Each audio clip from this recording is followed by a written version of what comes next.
আসসালামু আলাইকুম ওয়া রাহমাতুল্লাহি ওয়া বারাকাতুহু।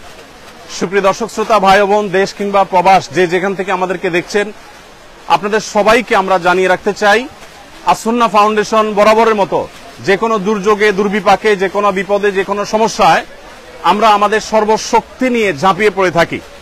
এবারও তার ব্যতিক্রম হয়নি। আমরা জানি যে ছাত্র জনতার বৈষম্য বিরোধী আন্দোলনে অগণিত মানুষ হতাহত হয়েছে।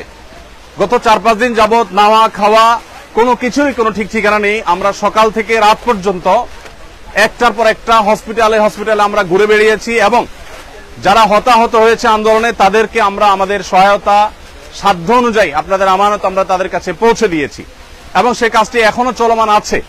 আলহামদুলিল্লাহ, আমরা এই কাজটিকে যথাযথ সুন্দর রূপে এমনভাবে করছি যাতে কোনো মানুষ বঞ্চিত না হয়। যারা আহত হয়েছেন তাদেরকে চিকিৎসা, যারা পঙ্গুত্ব বরণ করেছেন বা মৃত্যুবরণ করেছেন, আল্লাহ চাহেন তো শহীদ হয়েছেন, তাদের জন্য তাদের পরিবারকে স্বাবলম্বী করবার উদ্যোগ আমরা গ্রহণ করেছি।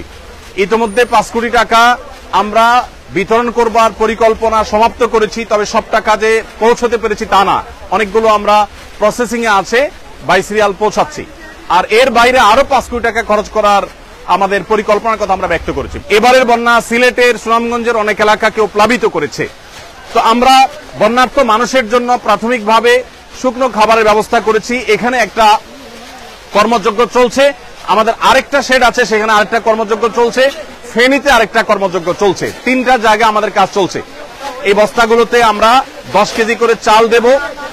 10 কেজি করে চাল এখানে যুক্ত হওয়ার পর এরপরে ঢুকবে হলো তেল, 2 লিটার করে তেল, এরপরে 2 কেজি করে মসুর ডাল, এরপরে 1 কেজি করে লবণ ঢোকার পর এই বস্তাগুলোর মুখ বন্ধ করে ফেলা হবে এবং এগুলো সব গাড়িতে লোড করা হচ্ছে। এখানে আমাদের তরুণদেরকে আমরা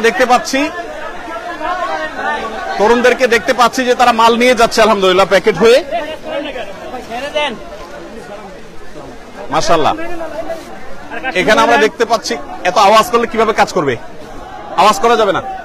এখানে লবণ আছে, আমরা দেখতে পাচ্ছি লবণ স্তূপ, 1 কেজি করে লবণের প্যাকেট ঢুকছে। আর এটা তেল চালে বস্তা ঢুকবে, ও আপনারা ঢুকিয়ে দিয়ে দিবেন একসাথে। আমরা একটু দেখি। মাশাআল্লাহ, এখানে একটা প্যাকেজ রেডি হয়ে গেছে, সম্পূর্ণ একটা প্যাকেজ রেডি হয়ে গেছে। এখানে আমরা দেখতে পাচ্ছি 10 কেজি চাল, 2 লিটার তেল এবং একটা চিনি এবং একটা লবণ। একটা ফ্যামিলির জন্য কমপ্লিট রেডি হয়েছে। ডাল, 2 কেজি ডাল, এটা ওইদিকে চলে যাবে প্যাক হওয়ার জন্য। প্যাক হওয়ার পর ইনশাআল্লাহ আমাদের যে পরিমাণ মাল কেনা হয়েছে সেটা সম্ভবত এখন 700 মেট্রিক টন এর বেশি হয়ে যাবে। যে পরিমাণ মাল কেনা হয়েছে, গতকালকে 500 শতাধিক ছিল, সেটা আরো প্লাস হয়েছে। তো আমরা মেহেরবানি করে, এদিকে তাকবীর দিচ্ছে আমরা শুনতে পাচ্ছি, তো আমরা যে পরিমাণ মালামাল প্রস্তুত করেছি, যা পৌঁছেছি আপনাদেরকে পৌঁছিয়েছি, সেগুলোর একটা সামারি আপনাদেরকে জানিয়ে রাখতে চাই। আমাদের আজকে সকালে ফেনীতে আর্মিদের ক্যাম্পে যে মালগুলো পৌঁছে গেছে, ইতোমধ্যে অনেকটা হয়ে গেছে, অনেকটা আমাদের মাল আনলোড হয়ে গেছে। 2টা লরি মাল গেছে, সেখানে 2250 ml এর পানি, 7200 বোতল আর 50 গ্রামের গুঁড়ো দুধ, 7200 প্যাকেট, এগুলো বাচ্চাদের খাবার হিসাবে আমরা প্রস্তুত করেছি।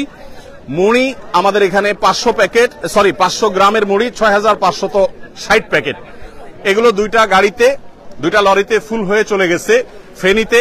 এবং মহিপালে যে আর্মিদের যে ত্রাণ কার্যক্রম পরিচালনা হচ্ছে বাংলাদেশ সেনাবাহিনীর, সেখানে আমরা এই মালগুলো আনলোড করেছি এবং সেখান থেকে রিমোট এরিয়াতে সেনাবাহিনীর চৌকস সদস্যদের সহযোগিতা সেগুলো আমরা পৌঁছে দিচ্ছি। এর বাইরে গত বুধবার রাতে আমাদের এখান থেকে 10 টন খেজুর, 10 টন চিড়া এবং 5 টন চিনি এবং 5 টন লবণ চলে গেছে। চিনি এবং লবণ দেওয়ার উদ্দেশ্য হলো যারা স্যালাইন বানাতে চান তারা এখান থেকে স্যালাইন বানিয়ে খেতে পারবেন। এবং এর বাইরে